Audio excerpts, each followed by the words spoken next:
Hello students, today our topic is area vector. It is very important concept क्योंकि इसी के basis पे सारी इलेक्ट्रोस्टैटिक्स आपको समझ में आएगी. ओके, ये एरिया वेक्टर हम कैसे निकालते हैं, इसका क्या कॉन्सेप्ट होता है, इसको अप्लाई कैसे किया जाता है, इसकी डायरेक्शन कैसे हमें चूज करनी होती है, हम वो सब कॉन्सेप्ट यहाँ पर देखने वाले हैं. ओके स्टूडेंट्स, तो सबसे पहले हम आपको बता देना चाहते हैं area is a scalar quantity. Actually जो एरिया होता है वो एक स्केलर क्वांटिटी होता है, लेकिन कुछ प्रॉब्लम्स में ये इजी हो जाता है कि इसको हम वेक्टर क्वांटिटी की तरह ट्रीट करें. ठीक है, और इस जब हम वेक्टर क्वांटिटी लेंगे तो इसको सम डायरेक्शन दी ही जाएगी. ठीक है, तो डायरेक्शन इसको देनी होती है किसी भी सरफेस के किसी भी सरफेस से इसकी क्या डायरेक्शन होती है वो अभी हम देखने वाले हैं. ओके, सपोज हमें कोई सरफेस दिया हुआ है. ठीक है, तो अभी हमें इसका एरिया वेक्टर देखना है कि हम इसको एरिया वेक्टर कैसे कैलकुलेट करते हैं. तो now you have to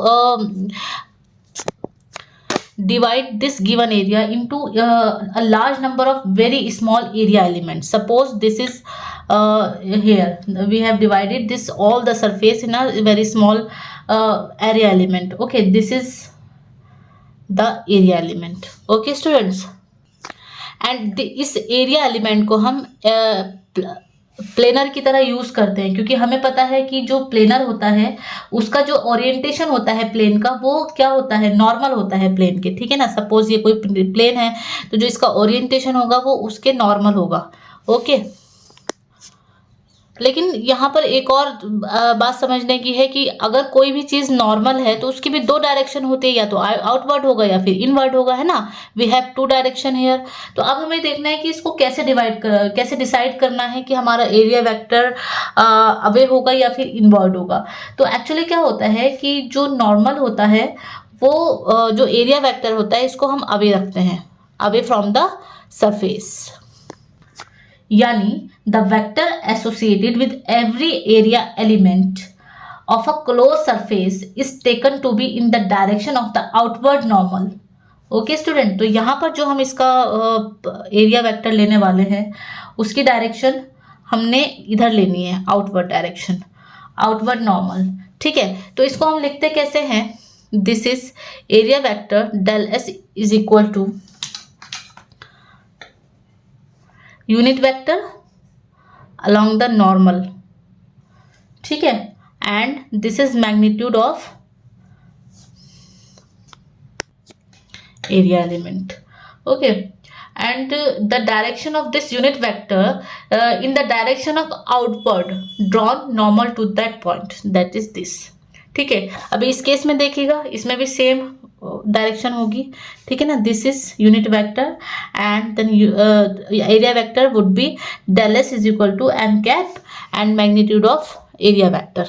okay, so this is the exact formula for area vector.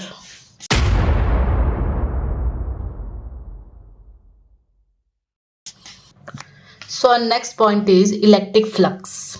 Electric flux over an area in an electric field, okay, represents the total number of electric field lines crossing this area. Okay, now let's understand with this diagram. Suppose this is an area, okay, and we have taken it as stellus, and these are electric field lines. तो यहाँ पर जो electric flux होगा वो होगा total number of electric field line crossing this area element.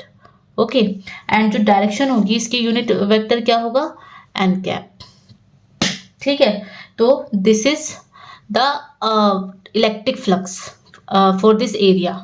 How many number of lines, 1 2 3 4 and 5. Okay, and we can write it like this, del phi is equal to E dot del S, and we can say del phi is equal to E del S cos theta, where theta is the angle between E and del S. अब यहाँ पर देखिएगा, यहाँ पर del S and E के बीच क्या है, angle 0 है. ठीक है ना, तो यानी कि 90 डिग्री. दैट इज जो एरिया एलिमेंट है एंड जो इलेक्ट्रिक फील्ड लाइन है वो उनका जो आपस में जो एंगल होगा वो 90 डिग्री होगा. ठीक है, now taken as another diagram, suppose these are the electric field lines and area element. देखते हैं इसकी डायरेक्शन क्या होगी, क्योंकि एरिया एलिमेंट की डायरेक्शन ऑलवेज परपेंडिकुलर होती है, तो हमने इसको यहाँ से यहाँ पे ले लिया ऐसे एन. ठीक है। तो हमें क्या निकालना है, ई एंड डेल एस के बीच का एंगल निकालना है, और इसके एंगल को हम किस चीज से रिप्रेजेंट करते हैं, यूनिट वेक्टर से। तो यहाँ पर क्या हुआ, थीटा, इसने एंगल थीटा बनाया। तो इस केस में E del phi is equal to E del S cos theta हमारा वैल्यू, इसमें थीटा की वैल्यू पुट करके हम आंसर निकाल सकते हैं। Okay, for close surface theta जो है angle between E and outward normal to area element, ठीक है ना, क्लोज सरफेस के लिए।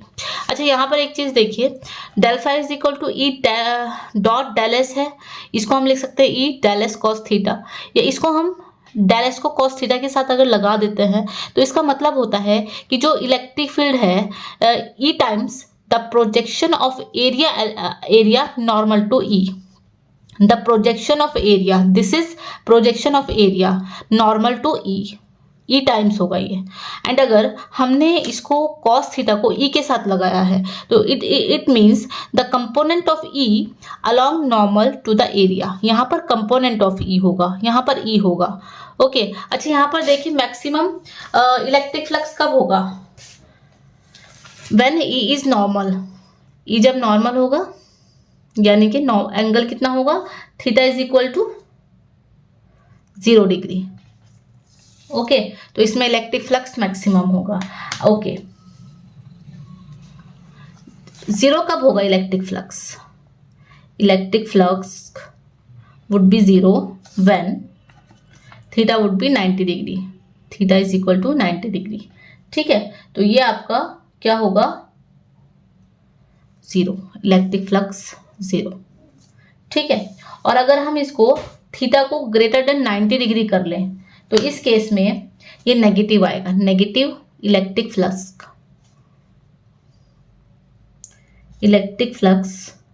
When theta greater than 90 degree, when theta greater than 90 degree. Okay, अच्छा एक और इम्पॉर्टेंट चीज है that you have to think about it when you have to calculate the total electric flux through any given surface. So we have to divide the given surface into a small area element and calculate the flux at each element and add them with proper sign. And we can write it like phi E is equal to summation, approximately equal to summation E dot ds. Okay, यहाँ पर हमने कब बात की है, जब total electric flux हमें कोई सरफेस से गिवन उसमें निकालना है, ठीक है। लेकिन अगर वहां पर ये भी गिवन है कि जो सरफेस है, जो एरिया एलिमेंट है सरफेस का, वो बहुत ज़्यादा छोटा है, वो टेंड्स कर रहे हैं 0 को, in this case you have to convert the summation into integral form and we obtain phi E is equal to close integration of E dot T S is equal to close integration of E ds cos theta. Okay, so now you have understand the concept of summation as well as integration. And students, tell me, what does it mean to show this integration with this circular sign? It means that the closed surface, the surface is closed. Okay, the circle on the integral sign indicates the surface of integration is a closed surface. Okay, so हमने देखा electric flux over a surface can be positive, negative और 0 according to angle between them, ठीक है। तो theta is equal to 90 है, less than 90 है और greater than 90 है। And one more thing here that electric flux is a scalar quantity, scalar quantity, scalar quantity. अच्छा, इसका यूनिट देख लेते हैं, units of phi E is equal to, units of phi E is equal to, क्या है यहाँ पर, कौन कौन सी टर्म्स यूज हो रही है, ई एंड टी एस। तो यहाँ पर हम लिखें unit of E into unit of S. हमें पता है यूनिट ऑफ ई क्या होती है, न्यूटन पर कूलम, न्यूटन पर कूलम, एंड इसकी होती है मीटर स्क्वायर। तो इसकी यूनिट हमारी निकली है newton metre square per coulomb, unit of phi. Have you got it? Okay, now let's move on another point.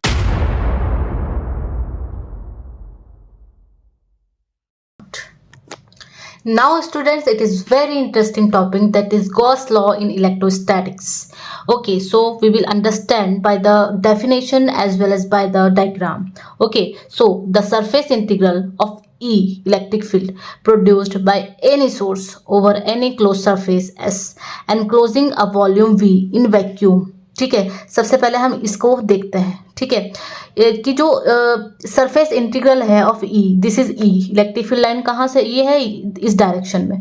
Okay, and ये पूरा सिस्टम वैक्यूम में रखा है, एंड ये किसी भी सोर्स से इसको प्रोड्यूस किया गया है, इट डजेंट मैटर. ओके, यहाँ पर एक क्लोज सरफेस है एस, जिसके अंदर वी वॉल्यूम कंटेन्ड है. ठीक है, तो यहाँ पर क्या होगा कि जो टोटल इलेक्ट्रिक फ्लक्स होगा वो इसका वॉल्यूम इंटीग्रेशन क्लोज सरफेस का ई डॉट डी एस इक्वल होगा. ये तो हमने पहले डेफिनेशन पढ़ी है इलेक्ट्रिक फ्लक्स की. ये किसके इक्वल होगा?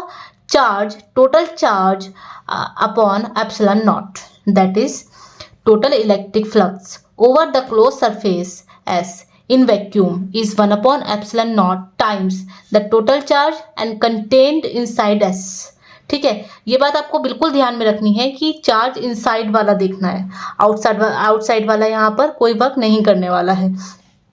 And let's understand that if there is another medium then this permittivity will be changed.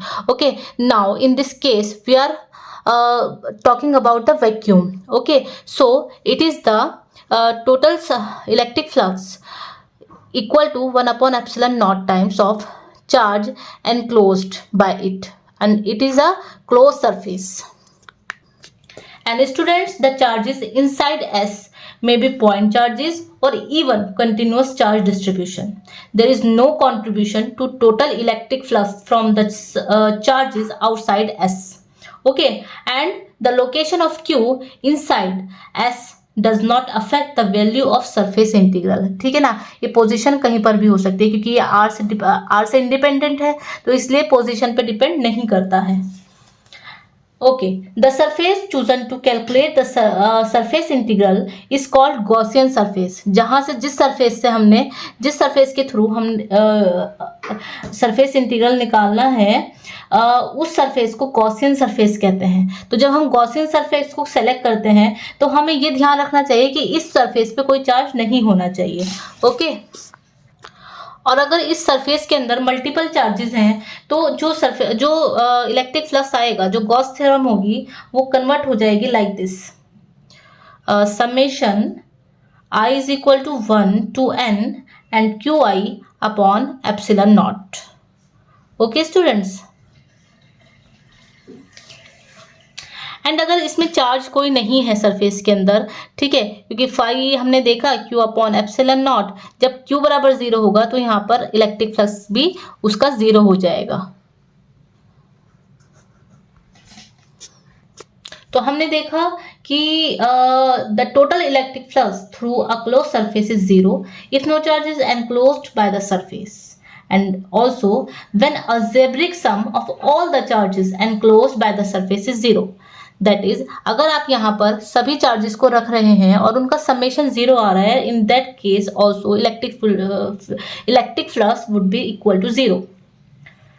अच्छा, यहाँ पर कुछ कंडीशंस हैं जो कि गॉस थ्योरम में अप्लाई की जाती है. सबसे पहली कंडीशन होती है कि ये जो गुड होता है ना, ये जो थ्योरम सबसे अच्छे तरीके से काम करती है, फॉर एनी क्लोज सरफेस काम करती है, for any closed surface. Okay, regardless of any shape और साइज. ठीक है, कुछ भी उसका शेप हो, कुछ भी साइज हो, बट कंडीशन ये है कि वो क्लोज सरफेस होनी चाहिए. अच्छा, जो सरफेस हम गॉस लॉ से चूज करते हैं उसे गॉसियन सरफेस कहते हैं. ठीक है, और ज़्यादातर जो हम यूज करते हैं वो स्फेरिकल गॉसियन सरफेसेस यूज करते हैं. Spherical Gaussian surface. हम ऐसा क्यों करते हैं, स्फेरिकल गॉसियन सरफेस क्यों चूज करते हैं, क्योंकि इसके कुछ रीजन होते हैं। क्योंकि जब स्फेरिकल सिमेट्री के लिए ई डॉट डी एस क्या होगा, ये E D S cos zero होगा, यहाँ पर E D S cos zero, and यहाँ पर थीटा जो है ना 0 डिग्री होगा, ठीक है। यानी कि जो डॉट प्रोडक्ट होगा वो 0 के इक्वल होगा, because at all points on spherical Gaussian surface theta is equal to 0 होता है, ओके। एंड दूसरी चीज, दूसरा रीजन है इसका कि जो मैग्नीट्यूड होता है of E, magnitude of E is constant eight all points on the spherical Gaussian surface, ठीक है ना। ये जो होता है ये क्या होता है, मैग्नीट्यूड कांस्टेंट होता है, ठीक है, for spherical Gaussian surface. And third point इसका है, थर्ड रीजन है कि जो रिमेनिंग इंटीग्रल होता है surface area of the sphere क्या होता है, वो 4πr² होता है, ठीक है ना। और इसको हम बिना इंटीग्रेशन किए ही इसको फाइंड कर सकते हैं, ठीक है। तो ये 3 रीजन की वजह से हम स्फेरिकल गॉसियन सरफेस को यूज करते हैं। अच्छा, आपको एक चीज का और ध्यान रखना है कि जब आप गॉसियन सरफेस को चूज कर रहे हैं तो ये ध्यान रखना है कि वो किसी डिस्क्रीट चार्ज से पास नहीं होके जाए, क्योंकि जो जहां पर चार्ज होता है वहां पर इलेक्ट्रिक फील्ड ठीक तरीके से डिफाइन नहीं होती है। जहां पर चार्ज रखे ना वहां से इलेक्ट्रिक फील्ड ठीक तरीके से डिफाइन नहीं होती है। अच्छा, एक कंडीशन आती है कि अगर कोई ऐसी सरफेस है, हमने एक ऐसी सरफेस चूज की है जहां पर कुछ चार्जेस तो अंदर हैं और कुछ चार्जेस बाहर हैं, तो जो इलेक्ट्रिक फील्ड ई जो होता है, इलेक्ट्रिक फील्ड ई वो तो सभी चार्जेस की वजह से होता है, चाहे वो इनसाइड है या फिर वो आउटसाइड है, ठीक है। वो इलेक्ट्रिक फील्ड सभी चार्जेस की वजह से होगा, लेकिन जो टर्म है क्यू वो सिर्फ अंदर के चार्जेस को हमें यूज करना है, ठीक है। This is only for inside the charges, ठीक है। एंड इलेक्ट्रिक फील्ड का जो हम निकालेंगे, जो ई होगा उसकी value inside and outside charges की वजह से अगर कैलकुलेट करने के लिए आती है तो हम दोनों की वजह से कैलकुलेट करने वाले हैं। एंड नेक्स्ट इंपॉर्टेंट चीज है देखने की कि जो गॉस थ्योरम है उसको कॉमनली सिमेट्रिक चार्ज डिस्ट्रीब्यूशन के लिए यूज किया जाता है, symmetric charge distribution, okay. And Gauss theorem is based on inverse square dependence of E, that is E proportional to 1/r². And moreover, from Gauss theorem we can calculate the number of electric lines of force that radiate outwards from 1 coulomb of positive charge in vacuum, that is phi E is equal to Q/ε0। अगर हम यहाँ पर Q की value 1 रख दें तो यहाँ से हम phi E की वैल्यू कैलकुलेट कर सकते हैं।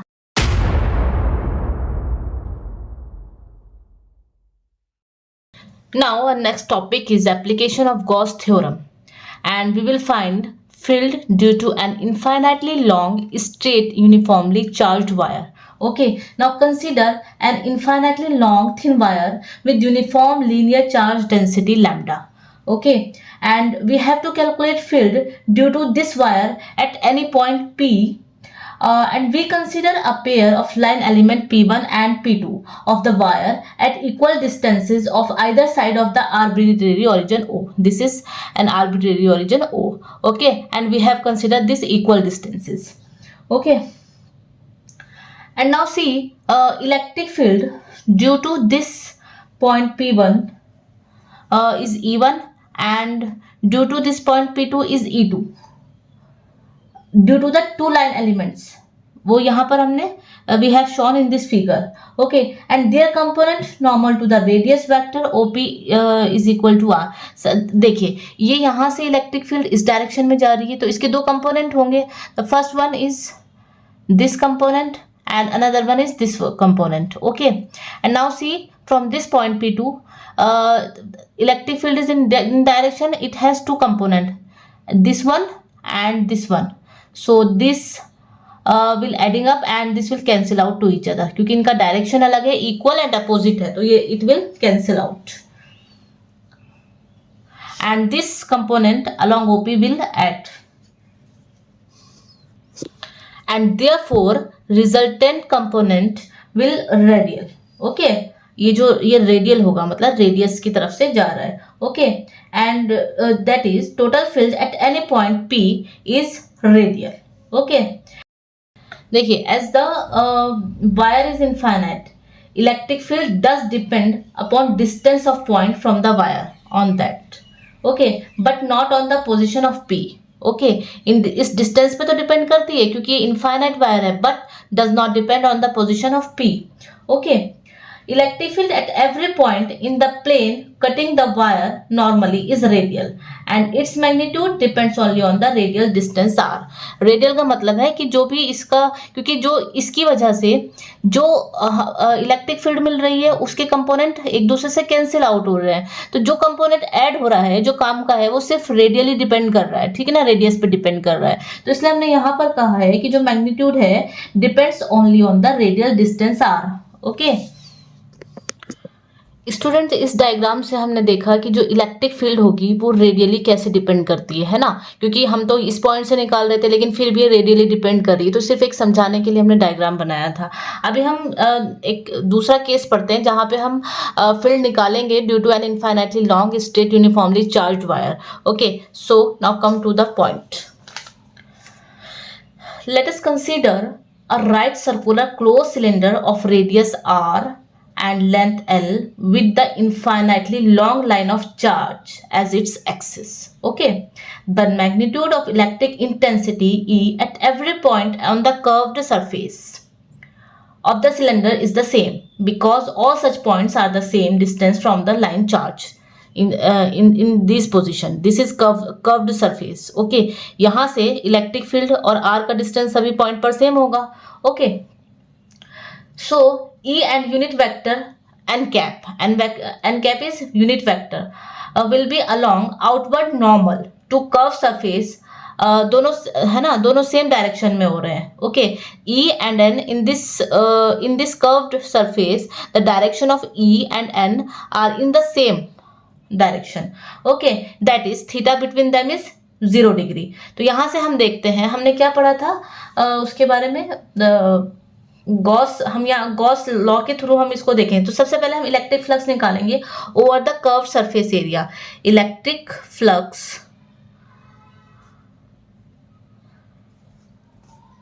Over the curve surface, over the curved surface, how much is it? It would be cross integration of surface S E dot ds is equal to, यहाँ पर ds को लिखने के लिए हमने पहले भी बताया कैसे लिखेंगे इसको, E dot n cap and magnitude of ds, okay. इसको हम क्या लिख सकते हैं, क्योंकि डिस्टेंस कितना है हमने 1 ले लिया, ठीक है, या इसको हम ऐसे लिख सकते हैं, इसको हम लिख सकते हैं E ds cos 0, क्योंकि E एंड n के बीच में जो एंगल है वो 0 डिग्री का है, ठीक है ना, theta is equal to 0 degree for the curve surface area. अभी हम दूसरे सरफेस की बात में करने वाले हैं, ओके। और we can write it as E close integration of ds, okay. And हमें पता है जो कर्व्ड एरिया होता है इसका सरफेस एरिया कितना होता है, इट इज 2πrl, ठीक है। तो E एंड यहाँ पर हम रखेंगे 2πrl। इसको इंटीग्रेट करने की कोई इतनी खास जरूरत नहीं क्योंकि हमें पता ही है कितना होता है, ठीक है। तो this is the area for curve surface, okay. And जो दोनों एंड है सिलेंडर के उसमें E एंड n के बीच कितना एंगल बन रहा है, E की डायरेक्शन इधर आ रही है और n की इधर आई 90, ठीक है। तो हम लिखते हैं इसको on the ends of the cylinder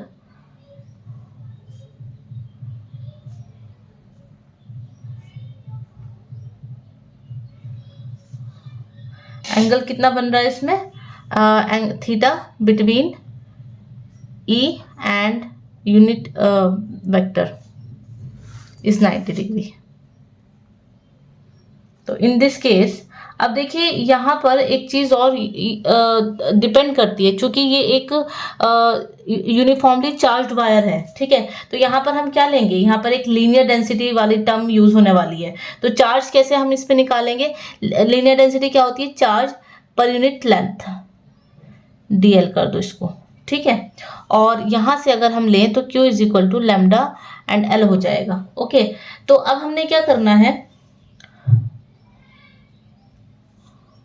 अभी हमने देखना है कि जो टोटल इलेक्ट्रिक फ्लक्स है ओवर द होल सिलेंडर, यहाँ पर 90 होगा तो यहाँ पर तो ये वाली टर्म 0 हो जाएगी। जब हमने इसको निकाला E dot D S it would be equal to E dot N cap and D S. ये कितना होगा, ये 0 हो जाएगा। तो टोटल कितना आया हमारे पास, ई 2 पाई आर एल। ठीक है, तो हम यहाँ लिख लेते हैं total electric flux over the whole cylinder, over the whole cylinder कितना हुआ ये 5e is equal to E into 2 pi R L, क्योंकि ये कर्व्ड का ही निकल रहा है, क्योंकि वहां पर एंगल सेम है इसलिए वो 0 नहीं हुआ है। तो now we have to put values in Gauss theorem. तो according to Gauss theorem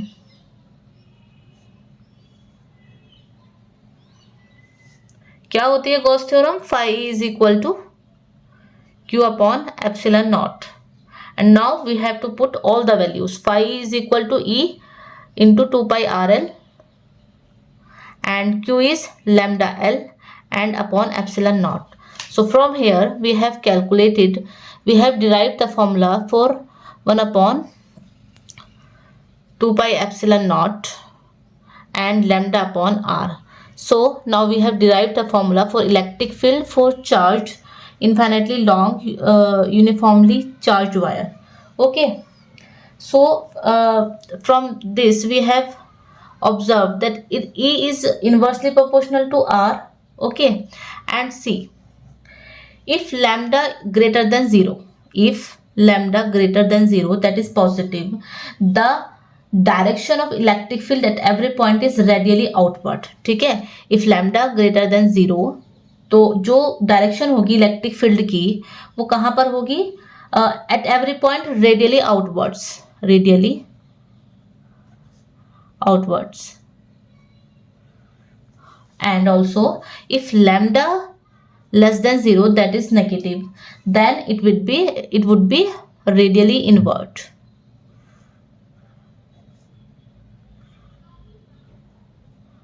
okay students, तो ये इतना ज़्यादा इंपॉर्टेंट फॉर्मूला हमने डिराइव किया है।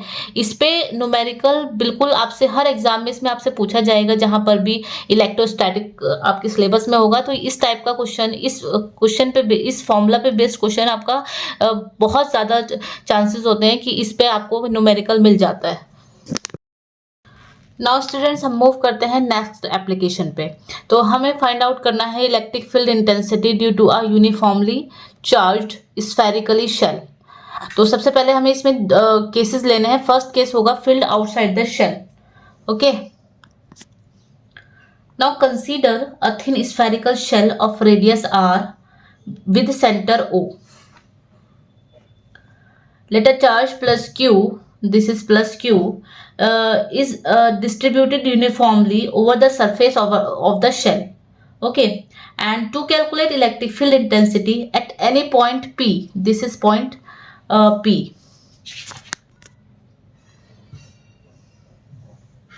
and the distance from a center is r of this point P. Okay, now imagine a surface S1 with center O and radius small r, क्योंकि हमें outside निकालना है इसलिए। Okay, and the surface of this sphere is a Gaussian surface where at every point of which electric intensity E is the same. हमने पढ़ा था ना what is the meaning of Gaussian surface, and the direction of this E we have seen in last application that the direction of this E is directed radially outwards.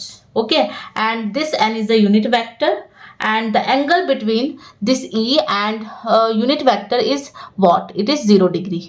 Okay, so now we have to apply the Gauss theorem. What is it? Close surface integration of close surface E dot D S is equal to, हम इसको ऐसे लिख सकते हैं, it would be equal to Q upon epsilon naught. Now we have to derive the formula E dot, we can write it like this, Q upon epsilon naught. And now we will put the surface area of this portion, this, because we have to find out the value of electric field outside the spherical shell, and the radius of this spherical shell is small r, so we have put small R and area of the shell, area of circle क्या होता है 4 pi r square and here we have concluded E is equal to 1/4 pi epsilon naught Q upon r square. Okay, now another case is if small r and capital R is equal, that is अगर हमें यहाँ surface पे निकालना है, in this case the electric field E is equal to 1/4 pi epsilon naught and Q upon r square, where Q is the charge enclosed in this surface. Okay, now later a condition if sigma is given, that is surface density is given. हमने देखा था कि sigma is equal to क्या होता है Q upon area, और इस circular shape का जो एरिया होता है 4 pi r स्क्वायर स्फेयर का या शेल का, and here Q is equal to sigma 4 pi r square. Okay, now we have put value of this here and we got E is equal to sigma upon epsilon naught. हमें दूसरा case देखना है, field inside the shell. Shell के अंदर क्या होगा, जो charge होगा वो जीरो होगा. ठीक है, हमने एक शेल को एक अंदर कंसीडर किया है, इसका रेडियस r है एंड जो एलिमेंट है एरिया का ds है. तो यहाँ पर चूंकि Q जीरो है, चार्ज जीरो है, तो यहाँ पर E is equal to zero आएगा. तो for radius less than r जो इलेक्ट्रिक फील्ड होगा वो जीरो होगा. यहाँ पर हम ग्राफ देख रहे हैं E एंड R में, E एंड R में. तो for the value when r is less than capital R, तो it would be zero and maximum होगा r is equal to r पे, small r is equal to capital R पे, and then it would be like this, E proportional to 1/r square. So students, for Gauss law application, this is the next case, electric field intensity due to a non-conducting charged solid sphere. Okay, and suppose a non-conducting solid sphere of radius r, capital R, and center 0 has uniform volume density of charge rho. Okay, volume density यहाँ पर है rho, and we have to calculate electric field intensity at any point. हमने suppose किया वो point कौन सा है P. Let it point, this point is P. Okay, and the distance from O to P is small r. Okay, with O as center and R as radius, imagine a sphere of sphere S which acts as a Gaussian surface. Okay, we have imagined this circular part, this surface, and imagine this is a Gaussian surface. Okay, at every point of S, magnitude of electric field intensity is same and it would be directed radially outwards. Okay, so it is the property of Gaussian surface that electric field intensity will be perpendicular or directed outward. Okay, now suppose that Q dash is the charge enclosed by the sphere S. Okay, in this surface, is the surface के अंदर जो charge है that is Q dash. Okay, and अब हमें we have to apply now the Gauss law. Okay, what is that? Close integral of E dot ds is equal to, यहाँ पर हमने वही सेम चीज़ लिखी है, and it would be equal to Q dash upon epsilon. यहाँ पर हमने epsilon इसलिए लिया है क्योंकि it is not a free space, it is a non-conducting charged solid sphere. Okay, so we have to put the value of permittivity epsilon, and it is electrical permittivity of the material of insulating material. Okay, and यहाँ पर हमने क्या करना है, हमें पता है कि इसका स्फेयर का एरिया कितना होता है 4 pi r स्क्वायर, क्योंकि अभी हम इस वाले एरिया की बात कर रहे हैं तो इसी की हमें रेडियस रखनी है 4 pi r square and Q dash upon epsilon. यहाँ पर हमें वैल्यू मिली है E is equal to 1/4 pi epsilon Q dash upon r square. Okay, अभी हमें पता है कि चार्ज डेंसिटी क्या होती है.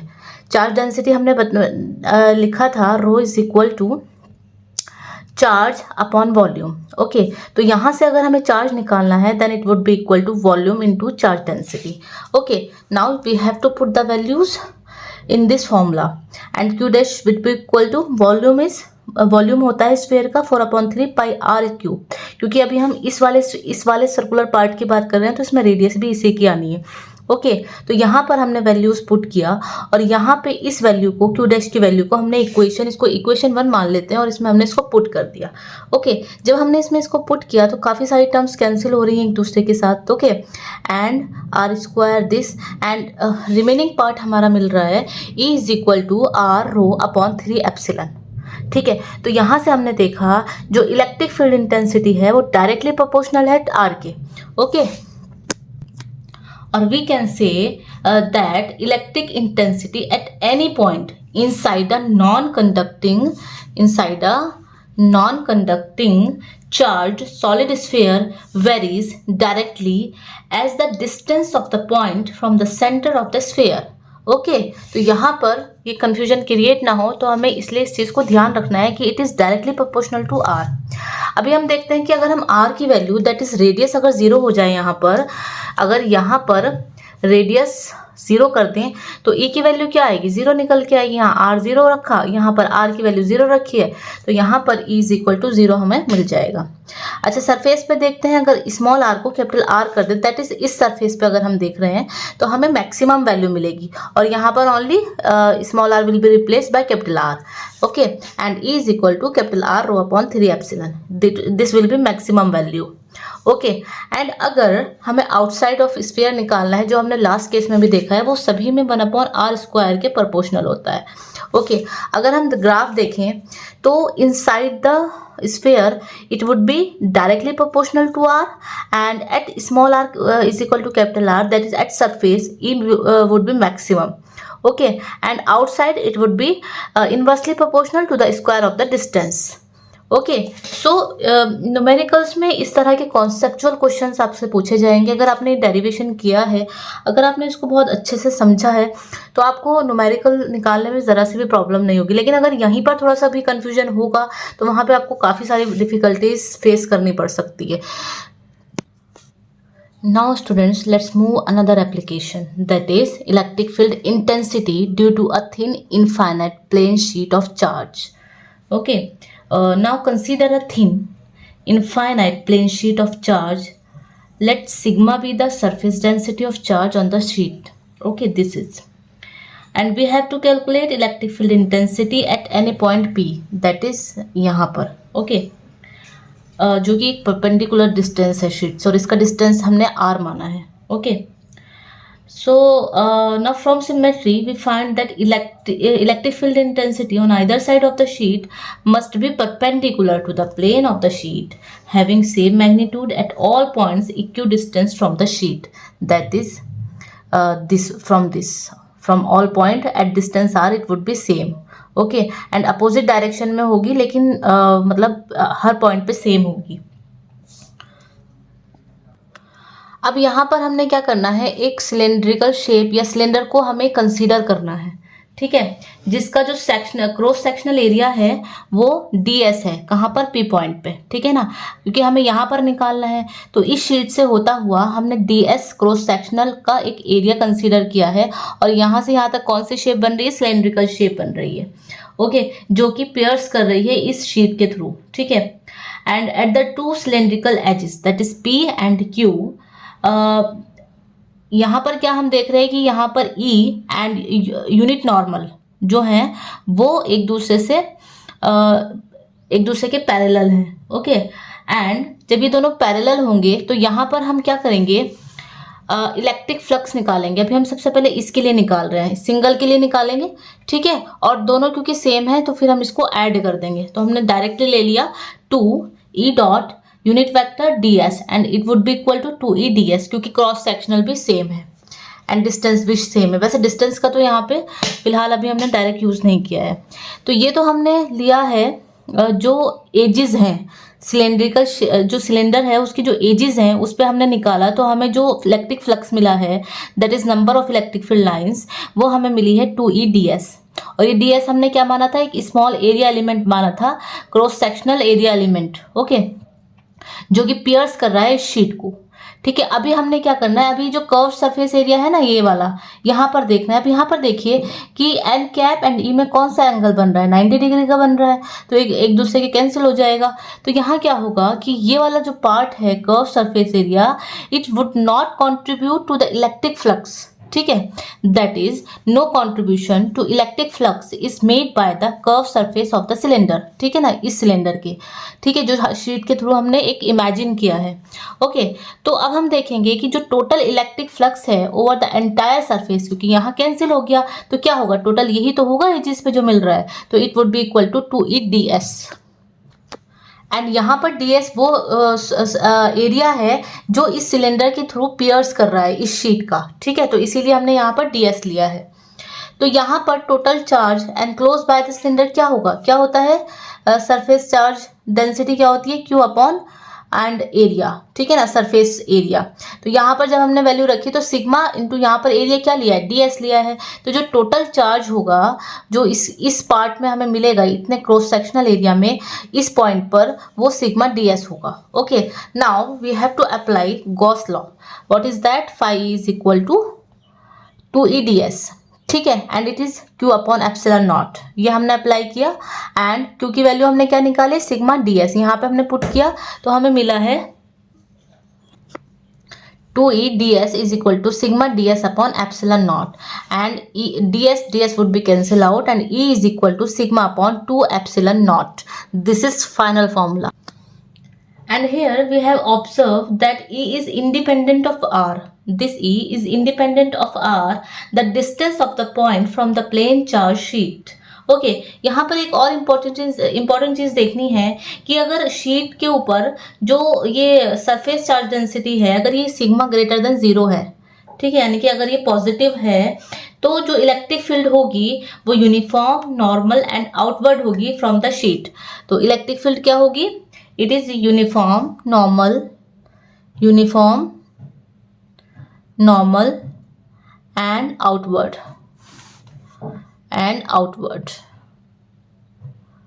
and if this sigma is less than 0, in this case electric field uniform होगी and along होगी, ठीक है, यूनिफॉर्म, along, ये तो नॉर्मल थी, ये अलॉन्ग होगी, एंड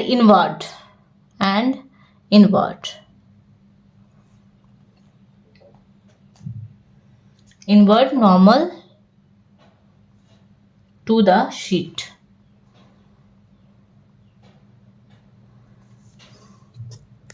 अच्छा, एक और चीज पे आपको ध्यान रखना है कि अगर ये जो प्लेनर शीट है, ये जो हमने यहाँ पर निकाला है, if this planar sheet is large but not infinite, तो जो ये वाली इक्वेशन हमने निकाली है is equal to sigma upon 2 epsilon not, तो ये मतलब 100% करेक्ट नहीं होगी, कुछ हद तक वैलिड होगी लेकिन 100% करेक्ट नहीं होगी। ठीक है ना, in middle region of sheet, इस मिडिल पार्ट में, away from the ends and at distances not far from the sheet, जो बहुत ज़्यादा दूर नहीं है उन डिस्टेंसेस पे। ओके, अभी हम एक नेक्स्ट केस देख रहे हैं कि यहाँ पर तो हमने ले लिया कि बहुत ज़्यादा थिन शीट है ना, थिन इनफाइनाइट प्लेन शीट हमने लिया था, लेकिन अगर this infinite plane sheet has uniform thickness, ठीक है, अगर यहाँ पर कुछ थिकनेस हमें मिल रही है, तो इस केस में क्या होने वाला है कि the surface density of charge sigma is uniform and same on both the surfaces of the sheet. यहाँ पर भी हमें सिग्मा मिल रहा है और इस वाले सरफेस पे भी हमें सिग्मा मिल रहा है। तो इस केस में तो electric field intensity at any point P due to this E1, suppose करो ये वाला तो इलेक्ट्रिक फील्ड इंटेंसिटी यहाँ पर E1 है और दूसरी साइड में E2 है, ठीक है, तो वो क्या होंगी, वो दोनों ऐड हो जाएंगी क्योंकि दोनों ही E1 एंड E2 दोनों परपेंडिकुलर है प्लेन के। ठीक है, तो इन दिस केस हम क्या, we have to apply superposition principle, then we will find the net electric field intensity at P due to an infinite charged plane sheet of uniform thickness and it would be equal to E is equal to E1 plus E2। And जब हम value put करेंगे तो यहाँ पर sigma upon epsilon not हमारा final formula निकल के आएगा। एंड यहाँ पर एक चीज़ और हमें नोट करनी है कि शीट को मानते हैं इनफाइनाइट साइज का, ताकि जो एज इफेक्ट है उसको इलेक्ट्रिक फील्ड उस एज इफेक्ट की वजह से जो डिस्टॉर्शन होगा इलेक्ट्रिक फील्ड का उसको इग्नोर किया जा सके, इसलिए हम इसको इनफाइनाइट साइज का मानते हैं. And the next application of Gauss law is electric field intensity due to thin infinite parallel sheets of charge. Okay, and it is very interesting case, and we will do its derivation here. Now suppose let let A and B two thin infinite plane charge sheets held parallel to each other. Now suppose sigma 1 is equal to uniform surface density of charge on A and sigma 2 uniform surface density of charge on B. Okay, and E1 E2 are electric field intensities at a point due to charge sheets A and B. ठीक है ना, B की वजह से E2 and A की वजह से E1. ठीक है ना, इलेक्ट्रिक फील्ड इंटेंसिटीज है. तो E1 के लिए फॉर्मूला क्या है शीट के लिए, जो भी हमने इससे पहले जो डिराइव किया है, sigma upon 2 epsilon naught. Okay, and for E2 it would be sigma 2 upon 2 epsilon naught. Okay, अब यहाँ पर कुछ अरेंजमेंट हम कर रहे हैं. First, second and third region हम इसको मान रहे हैं, और तीनों रीजन के लिए हम अलग अलग फॉर्मूला डिराइव करेंगे. ठीक है, और हमने अपनी इजी के लिए रखा कि इस डायरेक्शन में तो पॉजिटिव है सिग्मा, एंड इस डायरेक्शन में पॉजिटिव, इस डायरेक्शन को हम पॉजिटिव ले रहे हैं एंड इस डायरेक्शन को हम नेगेटिव ले रहे हैं. Okay, and we assume that sigma 1 greater than है सिग्मा 2 के, एंड ये दोनों जीरो से बड़े हैं. तो अभी हम फर्स्ट रीजन में हम बात करते हैं. First region 1, this region. यहाँ पर देखिए, क्योंकि ये नेगेटिव डायरेक्शन में है, तो हमें पता है कि इस शीट से जो परपेंडिकुलर डिस्टेंस होगा, किसी भी डिस्टेंस पे जो इलेक्ट्रिक फील्ड होगा वो किस डायरेक्शन में होगा, परपेंडिकुलर पे होगा ना, परपेंडिकुलर इलेक्ट्रिक फील्ड इंटेंसिटी इस शीट के. And for this sheet E2 also perpendicular.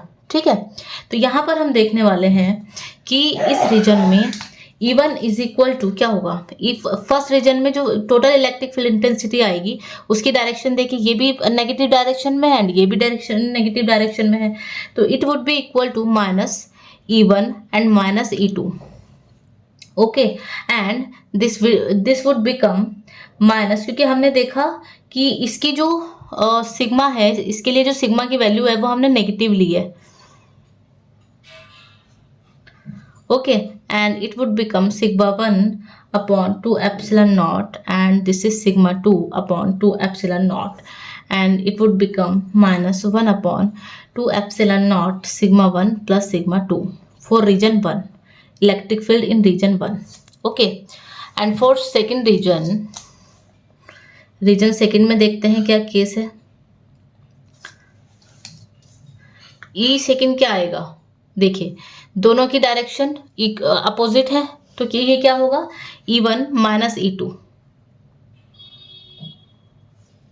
ठीक है, E1 minus E2, and it would become sigma 1 upon 2 epsilon not minus, ये माइनस में आएगा ना, and sigma 2 upon 2 epsilon naught, and हमने यहाँ से कॉमन लिया है.